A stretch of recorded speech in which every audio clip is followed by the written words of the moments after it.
Bon les amis, j'espère que vous allez bien. On se retrouve pour une nouvelle petite vidéo et aujourd'hui le sujet du jour ça va être comment aller chercher les 10 000 € de vente par jour en e-commerce. D'accord? Donc c'est un sujet qui est quand même assez intéressant. C'est un sujet qui mérite beaucoup plus qu'une simple vidéo. Donc ça veut dire qu'on peut considérer que aujourd'hui c'est la partie 1 où on va voir un petit peu l'aspect théorique et je vais vous expliquer les différents points qui selon moi avec mon expérience sont les plus importants.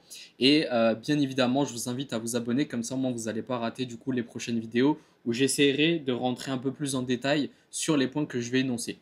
Dans un premier temps, avant de commencer les petites explications, j'aimerais bien répondre à la question qui est la suivante. C'est est-ce que tous les produits peuvent aller chercher les 10 000 € par jour de vente? Donc, la réponse est non, parce que ça va dépendre donc, de l'offre et de la demande sur le marché.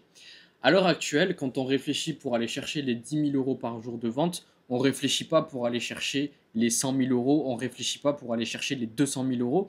Donc ça veut dire qu'on va être dans une psychologie où on ne va pas forcément créer une demande sur le marché, comme par exemple il y a déjà eu avec les lobbies, etc., sur un exemple que je peux donner sur le changement de psychologie des gens pour en fait adopter on va dire les abonnements. Donc quand par exemple il n'y avait pas d'abonnement à l'époque, eh ben forcément il y a des groupes et des organisations qui se sont mis pour conditionner entre guillemets les gens pour l'achat des abonnements. Donc au lieu de faire des paiements classiques, passer sur des abonnements. Mais ça en fait c'est des process et c'est des changements de comportement qu'on va pas pouvoir nous de notre côté le faire à grande échelle. Donc après forcément quand on va faire de la publicité, on va susciter l'intérêt chez la personne, mais en général, la personne, elle connaît le problème qu'elle a, et en fait, il y a déjà une base de demande sur le marché. Sachant que la majorité d'entre vous qui faites du e-commerce, vous êtes principalement pas forcément dans l'innovation, mais vous allez vous positionner sur des produits qui fonctionnent déjà. Donc ça veut dire quoi? Ça veut dire que, et ça c'est quelque chose que j'avais déjà expliqué et ça fait partie de mes stratégies par exemple sur la recherche de produits ou de l'analyse concurrentielle, c'est de un check-up sur la consommation des gens et se positionner sur des produits en proposant quelque chose, donc un service ou une offre meilleure que celle des concurrents. C'est beaucoup plus facile de faire comme ça que de faire de l'innovation. Donc après, je pourrais parler justement de l'innovation, mais je pense que déjà avec le sujet qu'on a traité à l'heure actuelle sur un marché avec une demande, on a déjà largement de quoi faire. J'espère que je ne vous ai pas perdu, mais on va du coup commencer les premières explications. Si on fait un petit récap, on va avoir un objectif d'aller chercher les 10 000 € par jour. D'accord? Donc, pour moi, déjà, le premier point pour aller chercher les 10 000 € par jour, c'est, dans un premier temps, avoir une bonne stratégie organique. Avoir une bonne stratégie organique, ça veut dire quoi? Ça veut dire que pour moi, d'après mon expérience, pour aller chercher les 10 000 € par jour et stabiliser à un minimum de 10 000 € par jour, sur la majorité des produits, il va falloir faire un travail, on va dire, complémentaire avec vos campagnes publicitaires, bien sûr, sur la partie organique. Donc ça veut dire quoi? Ça veut dire être présent de manière régulière, donc ça veut dire faire un à plusieurs posts par jour sur Instagram, TikTok et YouTube. Donc c'est être présent sur ces trois plateformes. Après, vous pouvez bien évidemment être présent aussi sur Pinterest, mais en tout cas sur les campagnes que j'ai l'habitude de gérer, de manière générale, on est présent sur ces trois sources de trafic que je vous ai citées. Et même, je dirais même, en complément, faire des lives, que ce soit sur Instagram, IG et TikTok. Donc ça, en fait, les lives, pourquoi je vous explique ça? Ça va vous permettre, quand par exemple vous allez faire des augmentations de budget, notamment sur Meta, vous allez des fois parfois en fait avoir des journées de stabilisation. Les journées de stabilisation, c'est quoi? C'est quand vous faites l'augmentation de budget, vous allez avoir peut-être une ou deux journées où le ROS va pas forcément être optimal. Et en fait, le fait d'avoir une bonne stratégie organique, ça va vous permettre de compenser, entre guillemets, du coup, les journées qui sont un peu moins bonnes dues à l'augmentation du budget. Et au final, ça va vous permettre d'avoir une stratégie globale qui est solide et qui vous permet justement de dégager quand même du cash flow malgré qu'il y a des performances qui sont un peu moins bonnes quand vous faites de l'augmentation de budget. Donc ça, pour moi, c'est un pilier. Ensuite, je dirais, même si c'est pas forcément obligatoire, il y aura dans tous les cas, dans tout ce que je vais dire là, il y aura forcément des contre-exemples parce qu'il y a déjà eu des campagnes publicitaires qu'on a fait monter à 10K par jour et stabiliser sans forcément avoir une stratégie organique. Mais le but pour moi, c'est de vous dire, selon moi, qu'est-ce que je juge être le plus efficace. Et potentiellement, sur 10K par jour qu'on va chercher uniquement avec des ads, si on aurait implémenté du coup les stratégies en organique en faisant du coup ce que je vous ai dit juste en amont, on aurait potentiellement fait beaucoup plus d'argent. Donc voilà. Ensuite, je dirais, pour qu'on aille chercher les 10K par jour, il faut avoir une bonne stratégie ads et être présent sur plusieurs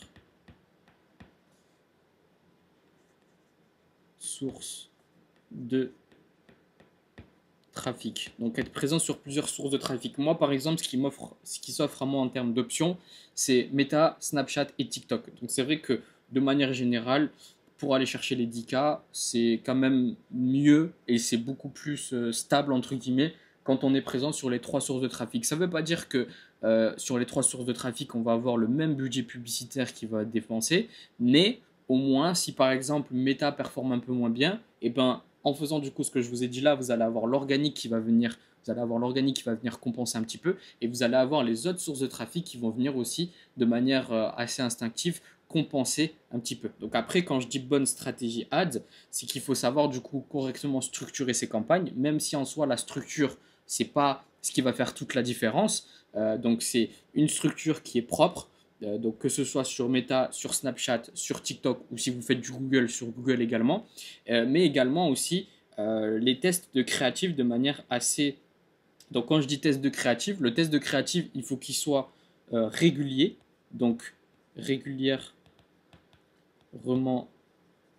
tester des nouvelles ads plus cohérent. Donc ça, c'est quand même, ça c'est un truc que les gens oublient, la cohérence. Donc ça veut dire quoi? Ça veut dire qu'on va tester des nouvelles créatives, mais en étant cohérent. Dans le sens où, vu qu'on a du budget qui est en train d'être dépensé sur les plateformes publicitaires, eh ben, on doit savoir lire correctement ces datas pour pouvoir déterminer quelles sont les bonnes créatives, quelles sont les créatives qui sont un peu mauvaises. Et une fausse idée reçue, c'est de se baser sur ces datas qui sont complètement inutiles, comme par exemple le taux de visionnage ou le hook rate, etc. C'est pas ce qui est le plus important. Le plus important est comment on détermine une bonne créative quand on est en train d'augmenter son budget publicitaire, c'est que la créative, en fait, tout simplement, elle est rentable. Donc à partir du moment où la créative est rentable, vous expliquez comment on fait des itérations, entre guillemets, donc ça veut dire de reprendre une créative rentable et de faire des modifications, c'est quelque chose qui relève un petit peu de la folie. Et ceux ceux qui ont de l'expérience vont savoir, mais parfois, en fait, on va avoir des inspirations parce que on va de plus en plus voir un petit peu ce qui marche, on a fait pas mal de petits tests, etc. Et on va se dire, bah tiens, je vais changer ça dans les premières secondes, et ça nous fait une nouvelle créative qu'on peut tester. Donc une créative qui est basée sur une créative qui avait déjà fonctionné. Donc pour les gens qui ne savent pas, créative, c'est du coup les vidéos publicitaires qu'on va utiliser. Vidéo ou image, bien évidemment. Donc voilà, mais là l'exemple que je donnais, c'était par exemple sur la vidéo. Donc on va reprendre des petits éléments qu'on se dit, et ça relève de la, on va dire, de l'hypothèse qu'on se fait, et forcément il y a un feeling derrière, c'est qu'avec l'expérience on commence à avoir un feeling, mais du coup voilà, donc c'est comme ça qu'on fait entre guillemets des nouvelles créatives. Moi en tout cas c'est comme ça que je fais, c'est que je vais me fier beaucoup à mon feeling, vu que j'ai pas mal d'expérience. Parfois je sais qu'il y a une petite partie de la créative qui peut être potentiellement optimisée, un texte qui peut être potentiellement un peu plus mis en avant, et c'est comme ça qu'on fait des nouveaux tests de créative. Dans tous les cas c'est assez compliqué si on réfléchit avec les indicateurs qu'on a. Pour moi, au niveau des créatives, je vous ferai une vidéo spéciale où je parlerai de comment faire une analyse au niveau de ces créatives, mais ça reste un sujet et un débat qui reste très complexe et qui est très controversé. On entend beaucoup de gens raconter un petit peu des conneries sur l'analyse des créatives, Mais je vous ferai une vidéo spéciale, donc c'est pour ça, n'hésitez pas à vous abonner. Ensuite, pour aller chercher les 10 000 euros par jour, il faut avoir un produit qualitatif. Et je note aussi avoir un bon SAV. Moi, j'ai beaucoup trop de gens qui prennent un petit peu la grosse tête, etc.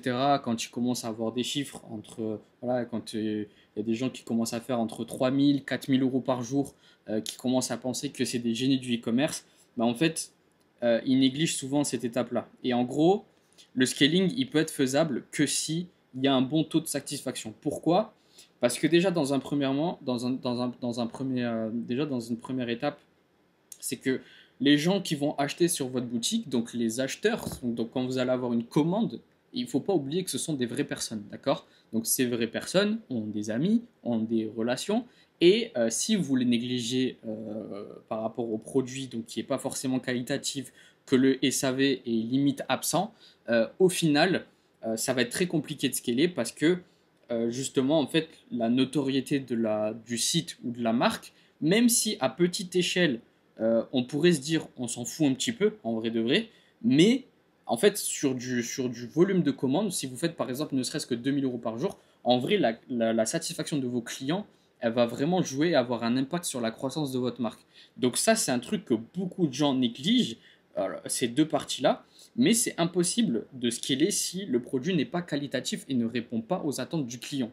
Donc ça veut dire que d'un point de vue marketing, oui, on fait des stratégies marketing, mais il faut que les stratégies marketing elles soient à la hauteur justement des produits qu'on va vendre. Il y a aussi un autre facteur à prendre en considération, par exemple, Meta qui est, on va dire, la colonne vertébrale au niveau des campagnes publicitaires. Meta, en fait, va se baser sur les avis clients aussi pour plus ou moins vous accorder une bonne note. Donc forcément, si vous avez des délais de livraison à rallonge, que votre produit il n'est pas qualitatif, qu'il y a des gens qui se plaignent de votre SAV, faut pas s'étonner si vos performances méta dégringolent. Donc que ce soit une hausse du CPM, que derrière vous n'avez pas beaucoup d'achats sur une période. Donc ça, il y en a beaucoup qui ne le savent pas et en général c'est les débutants. Et moi je le vois beaucoup parce que c'est vrai que parfois on travaille avec certaines personnes. Par le passé, j'ai travaillé par exemple avec des personnes qui me disaient je comprends pas pourquoi en fait mes performances sur Meta sont moins bonnes, mais quand on va faire un tour sur le Trustpilot, on comprend directement qu'il y a un problème. Donc en fait, il y a deux manières de régler les choses. Soit de dire par exemple à mon client écoute, là on sait très bien que tu es en train de faire de la merde, donc il va falloir que tu te ressaisisses un petit peu. Ou soit en fait couper court à la collaboration. Et en général, c'est des boutiques qui ne tiennent pas plus longtemps que ça sur le temps. Donc c'est des cas que j'ai déjà eu et malheureusement moi ça me fait perdre du temps et ça fait perdre du temps un peu à tout le monde, mais on peut rien faire contre ça. Donc pensez produit qualitatif absolument. Et dans tous les cas, moi par exemple, je me verrais pas aujourd'hui, ça me peut paraître logique, mais ça n'est pas forcément pour tout le monde. Je me verrais pas en fait vendre un produit où je sais que c'est de la merde. Donc en fait, achetez vos produits, testez votre produit, faites tester vos produits par votre entourage, vérifiez que l'utilisation est simple, vérifiez que tout est nickel pour qu'après derrière vous puissiez avoir quelque chose de solide et que les clients qui achètent sur votre boutique puissent recommander et parler de votre site. Et ça, c'est super important et ça, les gens le négligent. La majorité des gens le négligent. Et c'est pour ça qu'il y a très peu de gens qui sont capables d'aller chercher les 10 cas par jour. Parce que si on prend ce point-là, ce point-là et ce point-là, ce que je vous dis là, c'est complètement logique. Mais il y a combien de personnes en réalité qui font ces efforts-là? Il n'y en a pas beaucoup. Donc, produit qualitatif, SAV, bonne stratégie ads. J'ajouterais aussi avoir un bon back-end. D'accord? Bon back-end. Donc, ça, c'est tout ce qui est SMS de relance, par exemple. Avoir une bonne stratégie d'SMS. Alors, il y a des stratégies avec les pop-up, etc. Ça va être utile dans certains cas quand c'est du high ticket, d'autres pas forcément. Donc pop-up, je mets une petite vague parce que c'est pas obligatoire d'avoir une pop-up, mais au moins les relances en retargeting, ça c'est quand même important. Ça peut permettre de récupérer entre 10 et 20% du coup des paniers abandonnés. Donc c'est quand même un petit coup de pouce justement quand on dépense du budget et qu'on veut aller chercher cet objectif-là. Et donc SMS relance. Oh là là, c'est reparti. SMS, relance email. Donc quand je dis SMS en ce moment, c'est beaucoup sur WhatsApp que ça se passe. Donc je vous ferai peut-être une vidéo pour vous parler de ça. Mais voilà, un bon back-end. Un autre truc, donc après avoir un marché, donc avoir un marché assez grand. Donc il y a par exemple des 10 cas par jour qui ne seront pas forcément possibles sur certains marchés, tu vois. Donc si la demande du produit c'est très niché, par exemple, je sais pas, je vends des je vends des accessoires de pêche, par exemple, je vends des accessoires de pêche, mais je le vends en Belgique, par exemple, là, potentiellement sur la Belgique française, entre guillemets, la Belgique, pardon, les gens qui parlent français en Belgique, potentiellement j'aurais pas assez de demandes sur le marché et je ne vais pas pouvoir aller chercher mes 10 cas par jour. Donc il faut avoir un marché assez grand. Le marché francophone, donc si on prend la France et que en plus, donc déjà rien que si on prend la France, on a largement de quoi aller chercher nos 10 cas par jour sur des niches où il y a plus ou moins de la demande. Donc après, je pense que je vous ferai une deuxième vidéo parce que ça va, sinon la vidéo elle va être assez longue. Mais je vous ferai une vidéo justement pour vous donner un petit peu les niches justement où c'est possible d'aller chercher les 10 cas par jour. Ensuite, dans le cas où, et ça on en reviendra tout à l'heure après un dernier petit point, dans le cas où c'est pas forcément possible, quelles sont les solutions qui s'offrent à vous pour aller justement chercher ces résultats-là. Donc voilà, et après je dirais un dernier point, essayer de maximiser le panier moyen. Parce que quand on peut pas, donc quand on a une bonne stratégie en ads et qu'on a fait les optimisations au niveau de nos créatives, à un moment donné, on va être limité au niveau de nos performances. Et qu'on a des CPM qui sont attribués, on va avoir des CPC qui vont être plus ou moins chers en fonction de certaines périodes.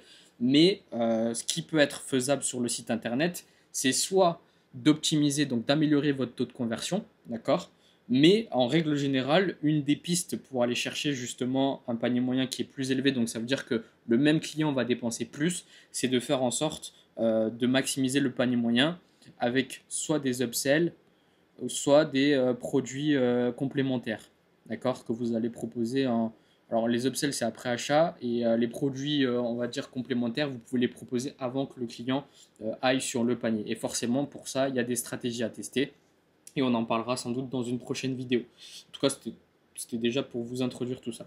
Donc voilà, et ensuite on va parler d'un autre point.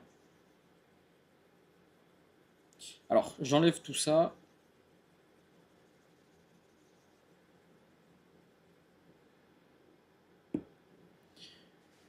Donc déjà, si vous respectez du coup les points que je vous ai donnés, déjà on commence à avoir une vision qui s'éclaircit.